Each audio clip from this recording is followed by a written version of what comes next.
Hello class 9th students. बच्चों, आज हम लोग आखिरी चट्टान का मेरे उत्तर मेरे तर्क जल्दी जल्दी देखेंगे, तो मेरे साथ बने रहिए।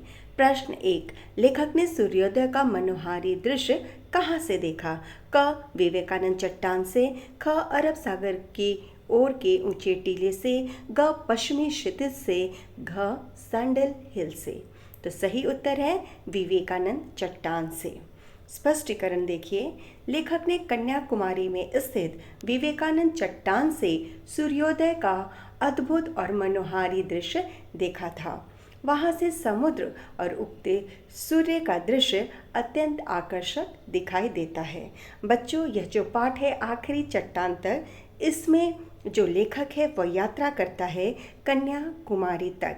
मैंने इसके वीडियो बनाए हैं बहुत ही रोचक और आकर्षक अंदाज में। आप उसको मेरे चैनल पर आकर ज़रूर देखें, आपको और भी अधिक जानकारी ज़रूर मिलेगी। अब हम देखते हैं प्रश्न 2। मैं कुछ देर भूला रहा कि मैं ही हूँ। यह कथन लेखक की किस मनस्थिति को दर्शाता है? क मौन हो जाना, ख विस्मित हो जाना, ग श्रमित हो जाना, घ आशंकित हो जाना। तो बच्चों, इसका उत्तर है विस्मित हो जाना। ठीक है। प्राकृतिक सौंदर्य और सूर्योदय के अद्भुत दृश्य को देखकर लेखक इतना चकित और मंत्रमुग्ध हो गया कि वह कुछ समय के लिए स्वयं को भी भूल गया।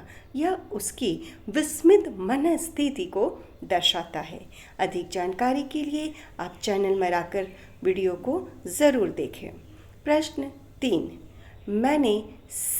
मैंने उस चोटी को पहली बार सर किया हो। इस कथन में कौन सा भाव व्यक्त होता है?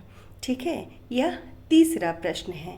पहला करुणा, ख विनम्रता, ग आत्मीयता और घ है संतुष्टि। मैंने उस चींटी को पहली बार सर किया हो। ठीक है, तो इसका उत्तर है संतुष्टि। आइए देखते हैं इसका स्पष्टीकरण। ठीक है। चोटी पर पहुंचने के बाद लेखक को उपलब्धि और सफलता का अनुभव होता है। इस कारण उसके मन में संतोष और प्रसन्नता का भाव उत्पन्न होता है और उसे क्या मिलती है? संतुष्टि। तो सही उत्तर है संतुष्टि। ठीक है बच्चों। प्रश्न 4। शक्ति का विस्तार की शक्ति वाक्य में वर्णन है। ध्यान से इसको पढ़िए। शक्ति का विस्तार की शक्ति। ठीक है। पहला है बलखाती लहरों का, दूसरा सागर की व्यापकता का, तीसरा सूर्यास्त के दृश्य का और चौथा है पश्चिमी क्षितिज का। तो इसका उत्तर है सागर की व्यापकता का। सागर इतनी दूर तक फैला हुआ था, उसी के विषय में यह लिखा हुआ है। यह वाक्य समुद्र की असीम विशालता, व्यापकता और उसकी अपार शक्ति को व्यक्त करता है। लेखक समुद्र के विराट रूप का वर्णन कर रहा है। ठीक है। एनिमेटेड वीडियो के रूप में मैंने इस पाठ का बहुत ही बढ़िया सारांश बनाया है। बच्चों, एक बार आप चैनल पर आकर देखें, आपको यह यात्रा वृत्तांत बहुत ही रोचक अंदाज में सब कुछ समझ में आ जाएगा। प्रश्न 5। लेखक की कन्याकुमारी की यात्रा का वर्णन पढ़कर कहा जा सकता है? क यह कन्याकुमारी के मौसम को प्रमुखता से वर्णित करता है। ख यह यात्रा को जीवंत अनुभूतियों से जोड़ता है।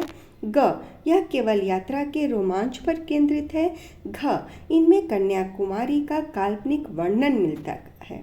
काल्पनिक वर्णन तो बिल्कुल नहीं, क्योंकि जो है वो हकीकत है, प्राकृतिक नज़ारा का वर्णन किया है।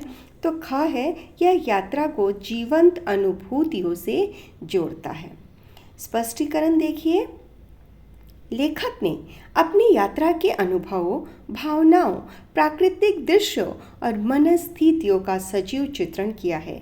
इसलिए यह केवल यात्रा वृत्तांत न होकर जीवंत अनुभूतियों से जुड़ा हुआ वर्णन बन जाता है, क्योंकि वह उसे अनुभव भी तो करता है ना। जब वो आखिरी चट्टान तक पहुंच जाता है, अपनी आंखों से देखता है सूर्यास्त, सूर्योदय, बच्चों, अगर आपको अच्छा लगा तो लाइक कीजिए, शेयर कीजिए, सब्सक्राइब कीजिए।